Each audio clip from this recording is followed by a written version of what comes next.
किसानों के हितों के लिए संघर्षरत किसान नेता गुरनाम सिंह चड़ूनी ने खुद को हरियाणा पंजाब बॉर्डर पर चल रहे आंदोलन से अलग कर दिया है।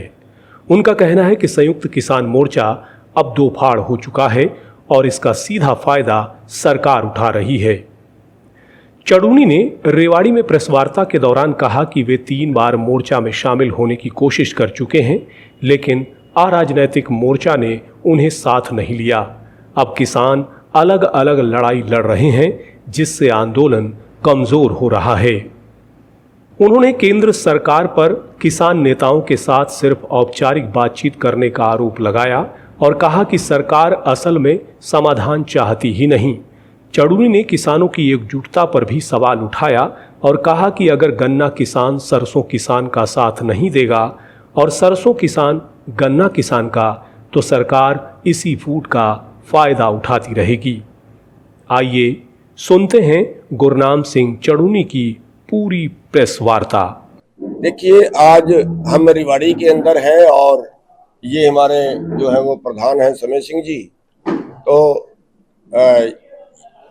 हर जिले में हम एक मीटिंग कर रहे हैं और संगठन विस्तार मुख्य मुद्दा है कि हमारा जो संगठन है उसकी जड़ें नीचे तक, ब्लॉक तक, गांव तक, बल्कि यहाँ तक के जो ब्लॉक में पंचायत मेंबर होते हैं वहाँ तक हमारे संगठन की जड़ें जो है जानी चाहिए। उसके लिए हम जो है हर जिले के अंदर एक मीटिंग कर रहे हैं और वहाँ पे जो हमारे कार्यकर्ता, जो हमारे पदाधिकारी हैं, उनकी ड्यूटियाँ लगा रहे हैं। और दूसरा, जो भी उस इलाके की समस्या होती है, उस इलाके के समस्या को जिला प्रशासन तक और कहीं कोई सरकार तक पहुंचाने की बात होती है तो उसको भी हम वहां से साथ के साथ पहुंचाते हैं। अगर बात कर ले आप पार्टी की पंजाब में, तो किसान हितैषी की बात करती थी, लेकिन बीती रात अगर बात करें आप, तो वहां से किसानों को खदेड़ दिया गया। देखिए आज का जो मुद्दा है, आज के मुद्दे पे मैं ये कहूँगा कि जो सबसे पहले तो जो यहाँ की समस्या है उनके ऊपर हम चर्चा करें। तो यहाँ जो आज मीटिंग की गई है उसमें बीमा कंपनियों की बहुत सी शिकायत आई है कि वो सर्वे ठीक नहीं करते हैं और किसान को जो मुआवजा मिलना चाहिए उससे यहाँ का किसान वंचित रह जाता है। तो ये यहाँ की समस्या काफ़ी बड़ी है सामने। ये वैसे तो ये पूरे देश की है, पूरे देश में ऐसी गड़बड़ियाँ करते हैं। और दूसरा, ये सरसों का इलाका है, तो अभी मेरे को पता चला है कि सरसों की लैब ही नहीं है मंडी के अंदर। तो ये सभी मंडियों के अंदर सरसों की लैब होनी चाहिए और ये मार्केट कमेटी की होनी चाहिए। प्राइवेट जो लैब है, जो ऑयल मिल वाले हैं, उनकी लैब है, उस पे हमें क्या पता उसका क्या रिजल्ट वो देते हैं, क्या नहीं देते हैं। तो लैब तो होनी ही चाहिए सभी मंडियों के अंदर। और जो बीमा कंपनियां हैं वो कई साल तक बीमा नहीं देती हैं, उसकी भी जो है वो समस्या है, वो तुरंत 1 महीने के अंदर अंदर उसकी भरपाई करनी चाहिए। और दूसरा, जो यहाँ पे अभी हमने जो इनको कहा है उसमें भूमिहीन किसान, उसमें जो गांव के सभी लोग हैं, जो हमारी औरतें हैं, उन सभी को भी हम आगे के लिए संगठन में जोड़ेंगे। और यहाँ की जो समस्या होगी, जो भी इलाके की समस्याएं हैं, जैसे मैंने कहा है लैब की है या कम भाव की है या बीमे की है, वो सभी हम यहाँ के प्रशासन तक भी पहुँचाएंगे और यहाँ की सरकार तक भी पहुँचाएंगे। एक प्रधान जी, पाम ऑयल का मुद्दा उठाया। हाँ, पाम ऑयल का नहीं, वो बहुत बड़ा मुद्दा एक ये है कि जो आयात है, जो अभी जो नया समझौता हमारी सरकार कर रही है उसके तहत जो आयात कर हैं वो और कम हो जाएंगे। और आयात कर कम होने से जो बाहर से हमारे उत्पाद आते हैं, विदेशों से जो आयात होता है वो और ज़्यादा होगा और यहाँ का किसान जो है वो खेती करने में समर्थ, खेती जो बचाने में समर्थ नहीं रहेगा। जैसे पाम ऑयल का मैंने जिक्र किया है, अगर पाम ऑयल बाहर से ना आए, पहली बात तो ये है कि पाम ऑयल खाने का तेल नहीं है, साबुन का तेल है, और उस पाम ऑयल को यहाँ खाने में बरत रहे हैं, सरसों के तेल में मिक्स करके दे रहे हैं पाम ऑयल से बीमारियां फैल रही है, गोड्डे खराब कर दिए हैं लोगों के। अगर पाम ऑयल खाने में बंद कर दिया जाए और तो यहाँ की सरसों जो है वो ऑटोमेटिकली 7,000 से ऊपर जाएगी। हम MSP के लिए लड़ रहे हैं जो 5,950 रुपये है, लेकिन अगर पाम ऑयल बाहर से आना बंद हो जाए तो यही सरसों हमारी 7,000 क्रॉस हमें इसका मिलेगा। इसी तरह से जो समझौता कर रहे हैं अभी अमेरिका से, वहां से अगर मक्का यहाँ पे आएगा तो यहाँ का मक्का जो है वो 1,500 से नीचे बिकेगा। कोई भी चीज अगर वहां से आएगी, कपास वहां से आएगी, यहाँ कपास का किसान मरेगा, यहाँ मक्के का किसान जाएगा, यहाँ सरसों का किसान जाएगा, गेहूं का किसान जाएगा।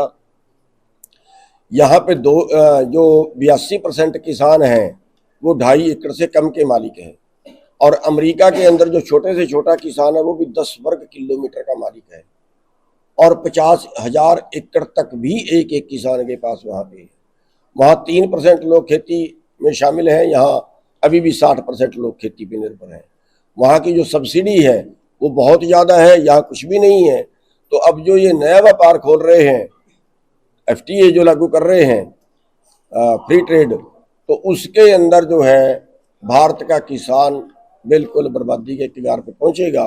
तो उसके लिए भी हमें बड़ी तैयारी जो है वो जड़ तक करनी पड़ेगी और बड़ा आंदोलन उसके लिए खड़ा करना पड़ेगा। किसानों को बॉर्डर से हटाया जा रहा है, किसान नेता को डिटेन किया गया, क्या कुछ रहेगा? देखिए, उसके बारे मैं कुछ ज़्यादा इसलिए नहीं बोलना चाहूँगा क्योंकि जो लोग वहाँ पे बैठे हैं, जो लोग उस आंदोलन को कर रहे हैं, उनको उसके बारे ज़्यादा ज्ञान है, वही उस पर बोले तो अच्छा है। लेकिन जो आंदोलन करने का अधिकार है वो तो सभी को है, और क्योंकि अपने अधिकार के लिए तो जो है अगर हम ना लड़ेंगे तो फिर तो यहाँ पे सरकार पे तो कोई भरोसे है नहीं। आप भी यूनियन के अध्यक्ष हैं, कितना उचित मानते हैं इस वाकया को जो रात को हुआ, जिससे हटाए गए तंबू, उसके बाद धन्यवाद साहब को ले जाकर दिया गया, अलग से रखा गया, कितना उचित मानते हैं सब चीजें? देखिए, मैं बता रहा हूँ कि मेरे को उस आंदोलन में शामिल नहीं किया गया है, मैं 3 बार ट्राई मार चुका हूँ, इसलिए उस पर मेरा कुछ भी बोलना फिर वो आपत्तिजनक हो जाता है। और जो भी वो वहाँ की जो टीम है, जो वहाँ के संगठन है, वो जो देख रहे हैं, वो जो भी कर रहे हैं वो अच्छा कर रहे हैं। आपने संगठन की बात करी कि भाजपा के जिक्र किया, पन्ना प्रमुख तक बढ़ा दिया, तो आपने मतलब गांव-गांव तक पहुंचाने की बात कही, क्या कारण लगता है गांव-गांव तक नहीं पहुंचा आपका संगठन? देखिए, एक बड़ी बात ये है कि एक तो हम आर्थिक तौर पे बहुत कमजोर हैं। मान लिया आपने हमें बोर्ड लगाने हैं, राजनीतिक पार्टियों के बोर्ड लगते हैं, हमारा तो आपने कोई बोर्ड किसी सड़क पे नजर नहीं आया होगा क्योंकि पैसे ही नहीं है। दूसरा, अगर गांव तक जाएं भी उसके लिए भी खर्चा चाहिए, उसके लिए टाइम चाहिए, तो इतना खर्चा करना वो हमारे पास नहीं है। तो सबसे बड़ी समस्या तो जो है वो खर्चे की है। और दूसरी समस्या जो है हमारी राजनीति की है, क्योंकि राजनीति ने हमें इस कदर बांट दिया है कि गांव के जो मौजूद आदमी हैं वो एक बीजेपी के साथ है, तो दूसरा कांग्रेस के साथ है, तो तीसरा चौटाले के साथ है। जिनके अंदर कैपेसिटी थी लोगों को पीछे लगाने की, वो कहीं ना कहीं राजनीतिक पार्टियों में एडजस्ट हैं। और हमारे पास जो लोग बचते हैं वो लोग बचते हैं जिनको बहुत कम जानकारी होती है, जिनकी लड़ने की क्षमता बहुत कम होती है। ये एक बड़ा कारण है कि हम गांव स्तर तक या उससे भी जो है मोहल्ला स्तर तक उसको नहीं पहुंचा पाए। क्या प्लान बनाया है, किस तरह होते हैं? देखिए, वही प्लान बनाया है कि भाई जैसे तैसे भी जाया जाए, लेकिन हर गांव में पंचायत करके, हर गांव में मीटिंग करके हमें मोहल्ला स्तर तक जो है अपने संगठन को ले जाना। किसान नेता मतलब अलग अलग ग्रुप में बटे हुए हैं, कोई व्यक्तिगत ग्रुप, क्यों नहीं है एकजुट होकर सारे किसान लड़ाई लड़े सके, अलग अलग ग्रुप? देखिए, हमारी बदकिस्मती है कि हम अलग अलग हैं और दोनों तरफ है कि ना तो हम राजनीति में जाते हैं, कहते हैं राजनीतिक रहेंगे, और ना ही हम आर पार की लड़ते हैं। उदाहरण के तौर पे दिल्ली आंदोलन हुआ, 12.5 महीने हम एक जगह पे बैठे रहे। अगर 12.5 महीने एक जगह पे ना बैठ के हम 15 दिन बाद, 10 दिन बाद संसद पे कूच करते सरकार या तो हमें मार देती है, हमारी बात मानती है। करो या मरो, इस आंदोलन की जरूरत पड़ेगी, कभी कर ले, या तो आंदोलन करना पड़ेगा तो ऐसा करना पड़ेगा, और वरना तो फिर जो है वो बर्बादी हमारे सामने। प्रधान जी, आपने दो मुद्दे रखे, एक तो रखा भूमिहीन किसानों का, एक मजदूरों का संगठन से जोड़ने का, दूसरा युवाओं की बेरोजगारी का। दोनों जगह पंजाब और हरियाणा में दोनों जगह बेरोजगारी है, जो निरंतर रूप से युवा जा रहे हैं।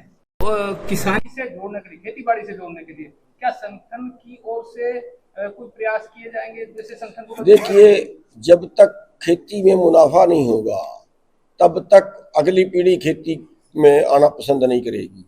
अभी आप देख रहे हैं कि बच्चा खेत में काम करना पसंद नहीं करता, शहर में जाके कहीं 10,000 की पे 12 घंटे काम करना किसी के नीचे वो कबूल कर लेता है, क्योंकि खेती में हार्ड वर्क है। 2 डिग्री टेम्परेचर पे भी काम करना पड़ेगा, 45 डिग्री टेम्परेचर पे भी काम करना पड़ेगा। तो हार्ड वर्क है, जो इतना हार्ड वर्क है उसके हिसाब से उसको बचता नहीं है। कोई भी किसान ऐसा नहीं है जिसको खेत का ठेका और उसके परिवार की मजदूरी बच जाए, कोई भी किसान ऐसा नहीं है किसी भी स्टेट के अंदर।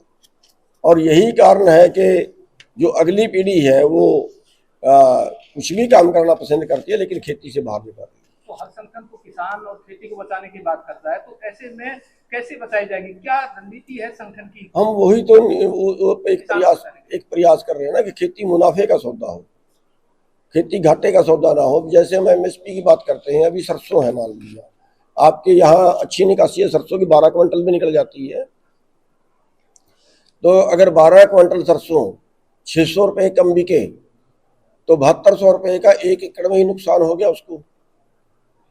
और ये बच सकता है अगर हम बाहर से पाम ऑयल ना मंगाएं, तो बच सकता है, सरकार को ही पल्ले से नहीं लगाने पड़ेंगे। तो हम खेती को मुनाफेदार बनाने का एक प्रयास कर रहे हैं, और जब वो मुनाफेदार बचेगी तभी लोग खेत में काम जाएंगे, खेती लोग करेंगे, और वरना तो फिर आने वाले टाइम में नुकसान होगा। ओलावृष्टि हुई थी, काफी नुकसान हुआ है खेती का, तो मतलब मुआवजे को लेकर किसान क्या कर रहे हैं? देखिए, उसके लिए हमने सरकार से लेटर भी लिखा था। हम सरकार से जो है वो अपनी सीधी बात भी की थी, और उन्होंने उसका पोर्टल भी खोला था कि जिस किसान का नुकसान हुआ पोर्टल पे दर्ज कराए, और उसको तुरंत हम फिर जो है उसकी सर्वे उसका कराएंगे। तो वो प्रक्रिया शायद जारी है।